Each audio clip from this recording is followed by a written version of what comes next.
think about the fact that these people are coming, they're brand new. They don't know your business. They don't know their way around. They don't know how to make the decisions. They haven't been doing this with you for a long time. So guess what they're going to have? I'll give you 3 guesses. Nope, I'll give you 1. You ready? Questions. This is The Fighting Entrepreneur, the podcast dedicated to entrepreneurs looking to change the world.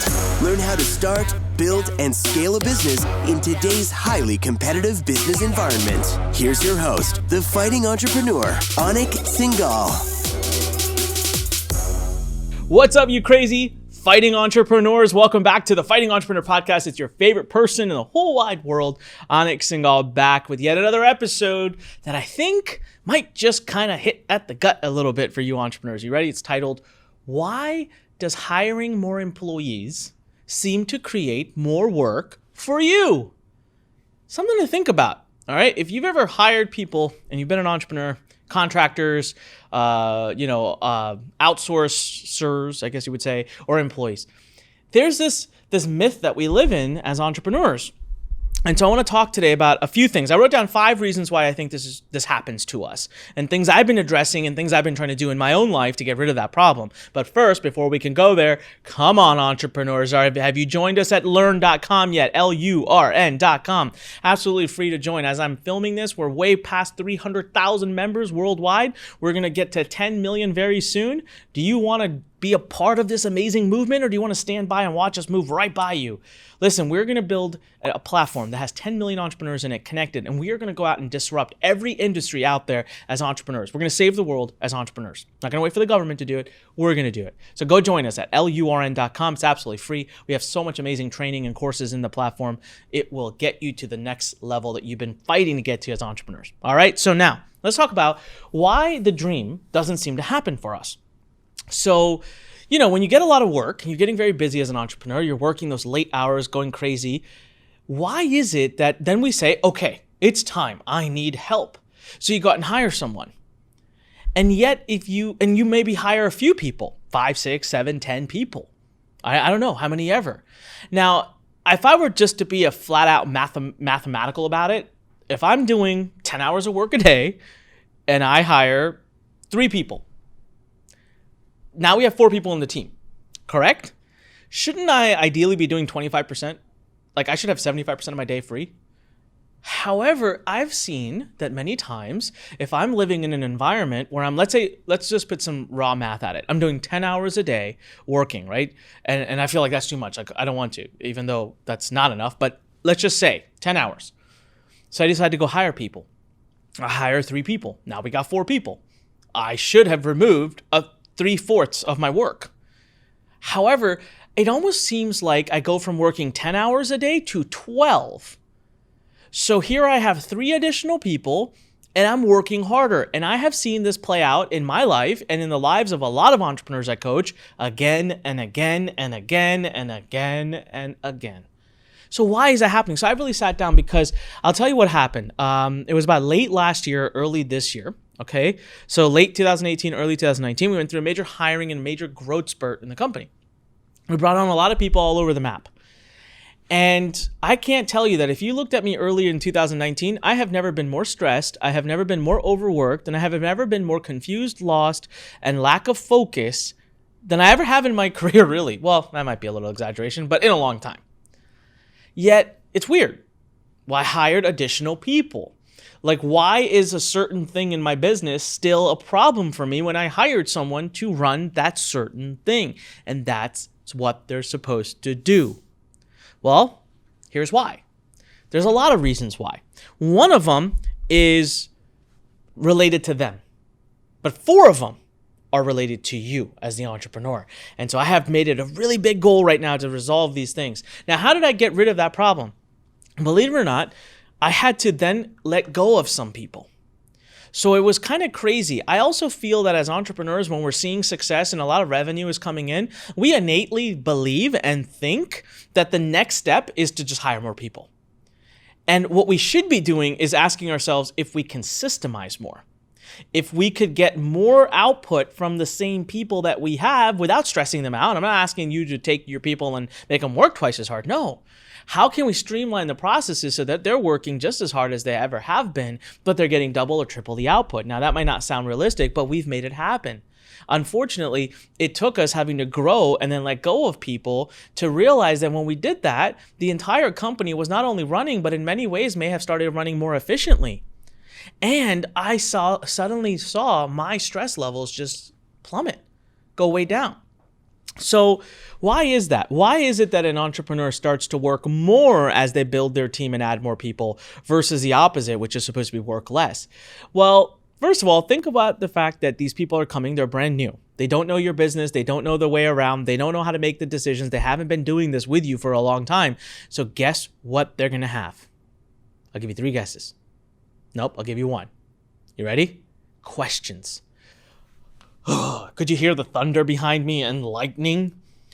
I can't tell you how much it drives me crazy.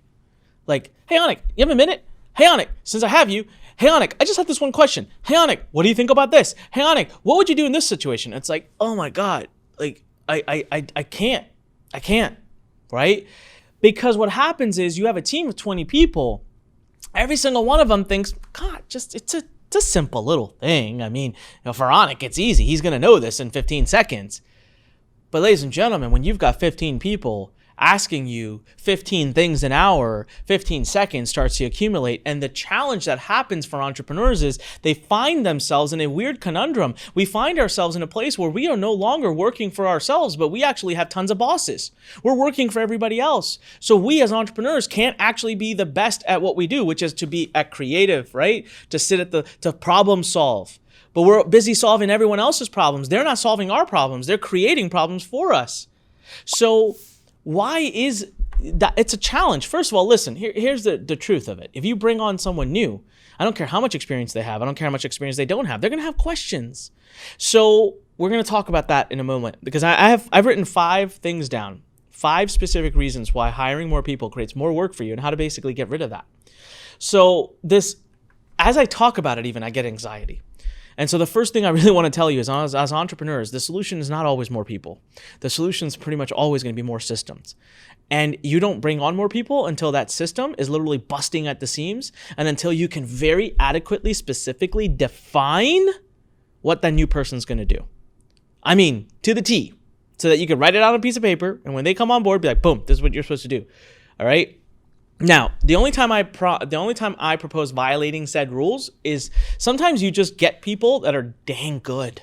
Like I've had people in my life where I've known them. I've known of them. Maybe we've known each other, same industry, same thing, and they become available. And they're looking for, and you look at that person and you're like, you're just smart. Like I know you. You're just wicked smart. You put things together. It doesn't matter what I give you to do. You could be in my ops team, tech team, marketing team, sales team. You're just great.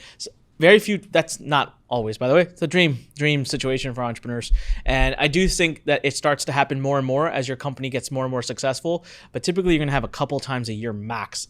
In those situations, I do jump the gun and I bring them on board. I'm like, let me get them first and I'll figure out what to do with them later. That's very rare. So let's move into the 5 things that you can do to combat this nonsense of when you bring on more people, your workload goes up. Number 1, let's talk about it. Let's get this right out of the gate. Let's get this out there. Did you bring in the right person? Here's the thing. I'm going to be very honest with you. Entrepreneurs are penny pinchers. We definitely don't like to spend money because cash is king.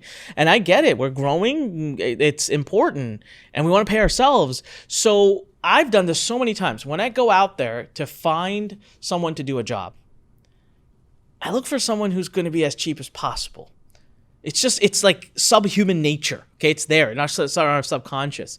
So I find someone who's young, who's smart, who I feel confident can do this, and they have no experience in the one thing I'm looking for them to do. But I'm like, they're smart. They'll figure it out. Come on in. Plus, I get you at half off of what I would get someone who's experienced at this. Here's the problem. They are smart. They are intelligent. They're everything you said. They're a good person. They're hardworking. And they get there, and they go, well, what's a blog? You want me to run a blog? How do I do that? What's WordPress? How do I write a post? What's SEO? What are you talking about? Plugins? What do you mean?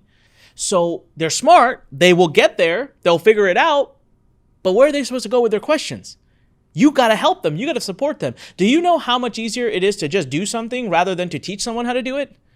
It will take you a tenth, if not less than the time to do something rather than to teach someone to do it. You as an entrepreneur brought someone on board because you don't have time. So how can you be teaching people? So the first question really is, did you bring the right person? I'm not judging the person. I'm asking, did you bring in the right person for you? Now, here's the deal. So I'll use our AV team as an example right now. Our AV team, we've got a great flow going. We've got good leadership. We've got good experienced people. We've got people that know the flow. They know when I say I want to shoot a podcast episode, boom, boom, boom, we're off to the races. Onyx Studio set and ready.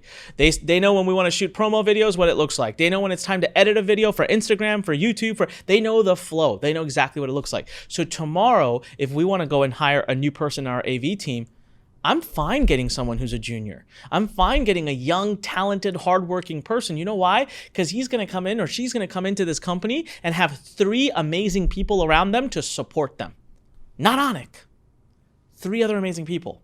However, there are other departments, for example, maybe in marketing. Right now, I lead marketing myself, and I've got some very good people in marketing, but they are very busy. And if they start getting distracted, it's going to directly impact my revenue. And I'm busting at the seams also with my time. So what I tried to do late last year into this year, what I've been trying to do for years is I go out, try to get young talent to come into the marketing team. And guess what? They make mistakes. They don't know how to write copy. They don't know how to do ads. They don't know. And a lot of times it's not fair for an entrepreneur to say, go figure it out. I figured it out on my own. You figure it out. Well, guess what? Listen, that might not be a skill set they have. If they did, perhaps they wouldn't be working for you, but would be out hiring their own people. So you can't expect that of everybody, right? They come into an infrastructure, a company to learn. You know, most young people nowadays, they get a job because they want to learn. They don't want to get a job and then be told to go out and learn. They got the job to learn. So they have a right to ask questions. That's the whole point. So in my marketing team, the biggest change I've made over the last months is I'm going to pay twice as much, but I'm going to bring someone in who already knows the drill. So when I bring someone in and I'm like, hey, we need to grow my podcast, they can look and say, okay, done that, been there, I'll figure it out. Thanks. See you later, Onyx. Hey, I need to get 7,000 registrations for this webinar. Go. They're like, okay, got it. See ya. Now, the thing is, those people have been doing stuff like this for 10, 15, 20 years. Guess what happens when you've been doing something for 10, 15, 20 years? You get pretty good at it. Guess what happens when you're pretty good at something? You're expensive. So my question to you is, when you are bringing in someone into your team and you feel like your team is creating more and more work for you, are you bringing in the person at the right level?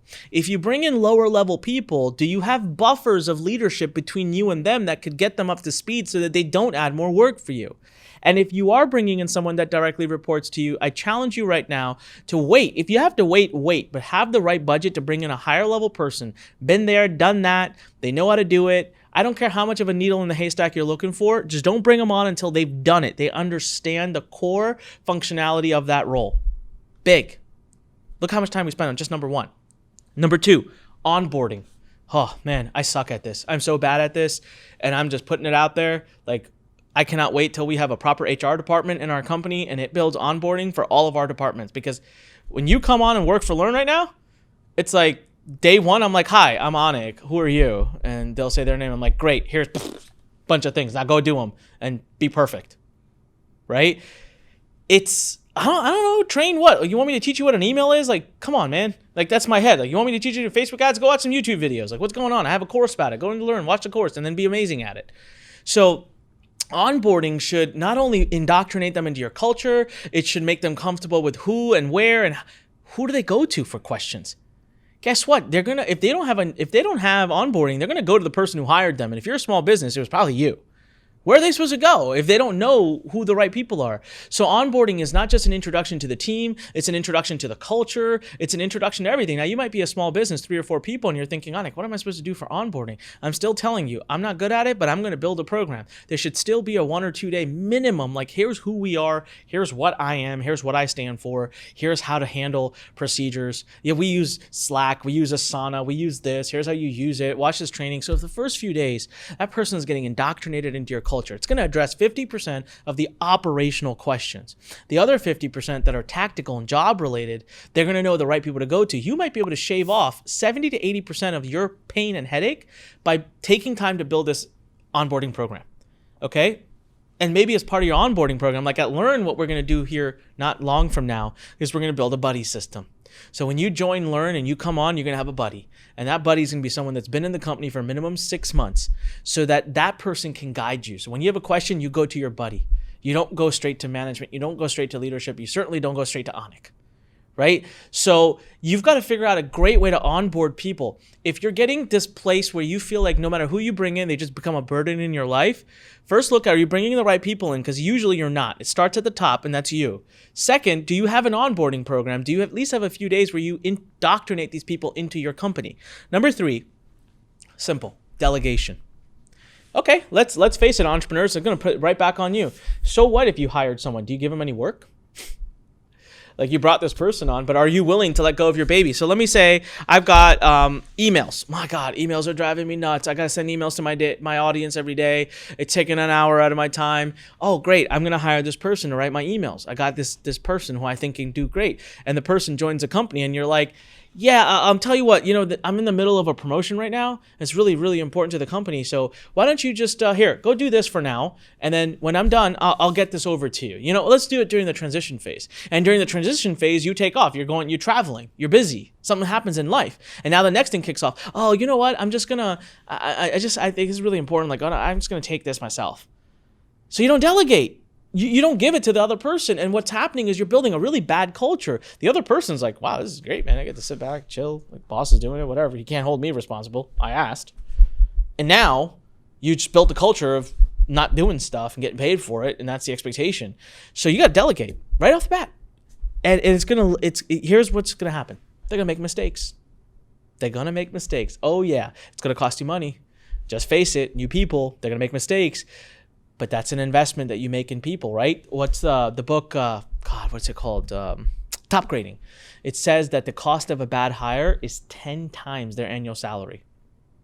Just figure that out. That's why number 1 was, did you hire the right person? But innately, even the cost of a right person, if you look at a short-term ROI, it's negative. You're going to lose money on them. They're going to make mistakes. Let them make them. Don't stop them from making them. Didn't you learn by making mistakes? So what you got to delegate. You got to find a time where you're like, all right, I'm out. Like, take it. I'm good. All right. So delegation, I'm telling you right now, most entrepreneurs, they stink at this because they refuse to let go. And you are innately convinced. Let me ask you a question. Have you said this to yourself in the last 30 days? Ready? God, if I want something done right, I just got to do it myself. Why is it every time I want something done right, I just got to do it myself? Well, congratulations. If that's your core belief pattern, then you are not delegating. You are not ready to hire. Don't do it because you're right.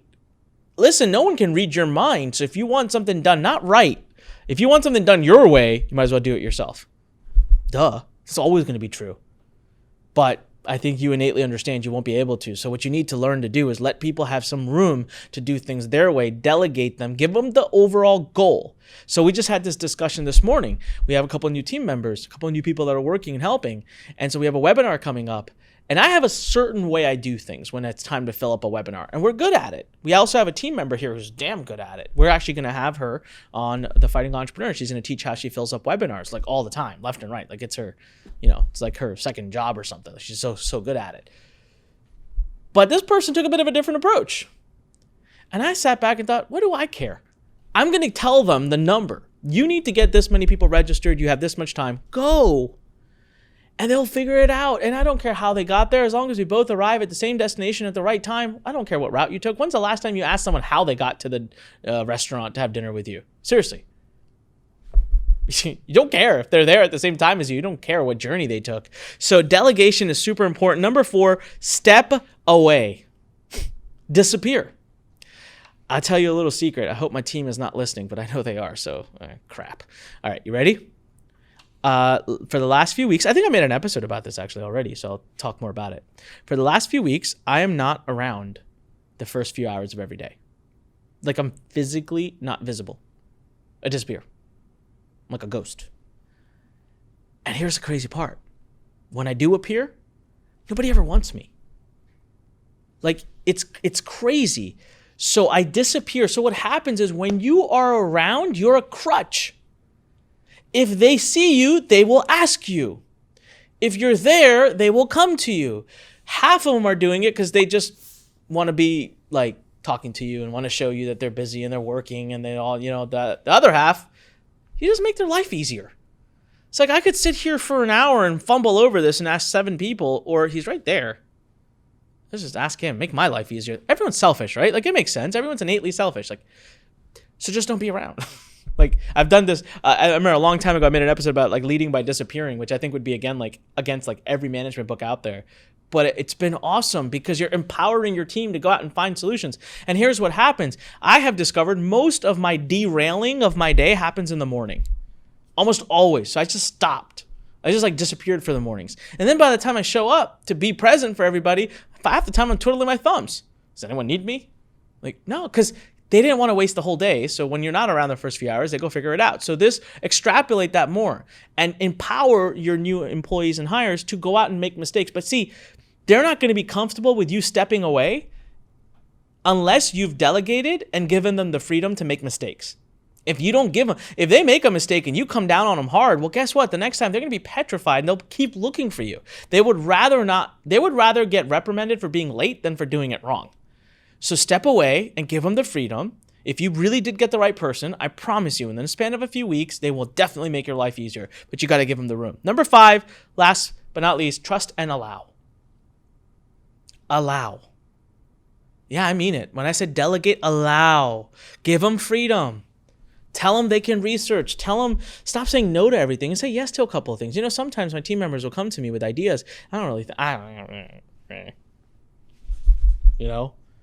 to do it.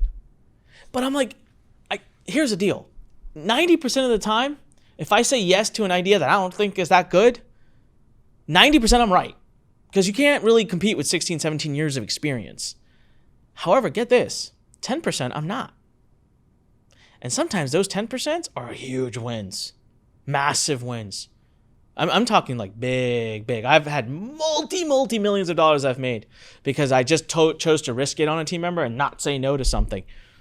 The other thing is, do you know how soul crushing it is for someone to keep coming to you with ideas that they're excited about, that they stayed up till 3 a.m. thinking through, and every freaking time you basically tell them they're stupid by saying no? Like, if they really are that bad, then why did you hire them and why are you keeping them? If you surround yourself with really great people, take their input, trust and allow. So I don't say yes to everything. I definitely keep us on track. We got to stay on track, but sometimes just allow. Google has a policy, 20% of all employee time is free time.